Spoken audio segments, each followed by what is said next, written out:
So typically, in either federal court or state court, a litigation begins with the filing of a complaint. And that complaint has to articulate and give notice of what the claims are that you are suing about. It can range from battery, somebody hit me, to somebody owes me money. So there's a vast body of case law in terms of what you could potentially be suing about. The defendant that you're suing then has to be served with the complaint. So somebody has to give it to him in a particular manner based on the rules in either federal or state court.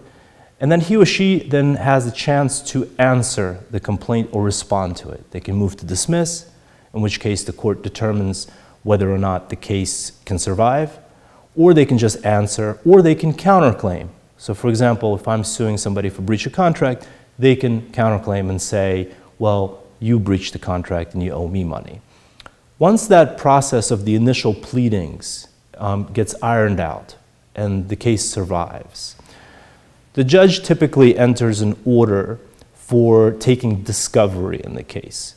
That discovery can be in the form of document requests and document productions, in which case the parties exchange documents between themselves, or it can also take the form of depositions or examinations before a court reporter where each side has a chance to examine the other and pose questions with respect to particular issues. Typically, those depositions last anywhere from a couple hours to a day. Once that whole process ends with document productions and discovery, usually which takes anywhere from 6 to 9 months, is a process for summary judgment, if the parties decide to pursue it. And in that process, the judge, as a matter of law, based on undisputed facts, can make a ruling, one way or another. If there are disputed facts, the classic example being, he said the light was red and she said the light was green, the judge cannot rule on summary judgment because those factual disputes are for trial. In that case, if the judge denies summary judgment, he or she will schedule a trial. At that trial, each side will bring themselves, their witnesses, their documentary evidence, and present it.